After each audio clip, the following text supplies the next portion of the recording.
देखो, रज़िया सुल्तान के हमने पतन के बारे में पढ़ लिया। आप पढ़ते हैं रज़िया सुल्तान का मूल्यांकन। बहुत से इतिहासकार क्या कहते हैं कि वो एक योग्य शासिका थी।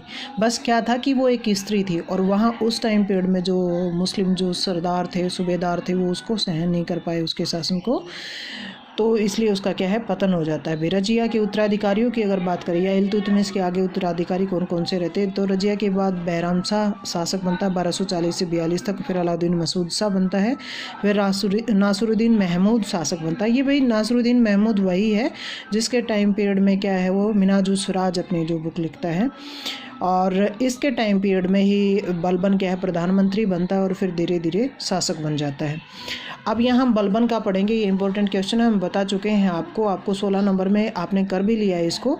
तो हम पहले क्या है, इसका प्रारंभिक जीवन देखेंगे। देखो, 1266 से 1286 तक इसने शासन किया है। आरंभिक जीवन के बारे में, दास वंश के सुल्तानों में सबसे शक्तिशाली ये है। वास्तविक नाम इसका बहाउद्दीन था। इल्बरी कबीले से संबंधित है। फिर क्या है, इल्तुतमिश को इसको खरीदता है और देखने में कुरूप है, और बाद में क्या करता है, इल्तुतमिश इसको चहलगानी जो दल है 40 लोगों का, उसमें इसको शामिल कर लेता है। सुल्तान का व्यक्तिगत अनुचर ये बन जाता है।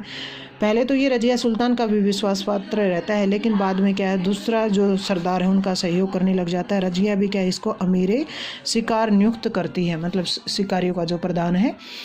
बाद में क्या करते हैं, ये रज़िया के विरुद्ध हो जाते हैं और बलबन भी उनका साथ देता है। बैराम शाह को शासक बनाते हैं। ये बैराम शाह ने उसे क्या किया, रेवाड़ी और हासी की जागीरें दी थी। ये भी इंपॉर्टेंट है, कई बार पूछा जाता है कि बलबन के पास कौन सी जागीरें थी, और उसको अमीर आखूर शाही अश्वशाला का प्रधान नियुक्त करता है। फिर क्या करता है, सुल्तान मसूद शाह के समय में भी क्या है, इसको उच्च पद दिए जाते हैं। मंगोलों की लड़ाई में ये योग्यता दिखाता है। फिर क्या करता है, ये इसकी लालच बढ़ जाता है कि मैं भी अपनी प्रधानता दिखाऊं, तो मसूद शाह को बंदी बना लेता है ये, और नासरुद्दीन जो उसका चाचा है उसको शासक बना दिया जाता है।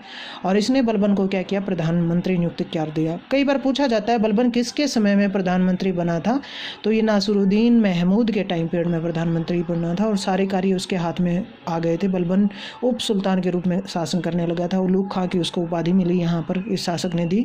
1246 से लेकर के 1266 तक ये प्रधानमंत्री रहता है, और 1249 में क्या करता है, ये अपनी पुत्री का विवाह सुल्तान के साथ कर देता है। सुल्तान उसको उलूग खां की नायाब मामलिकात की उपाधियाँ देता है।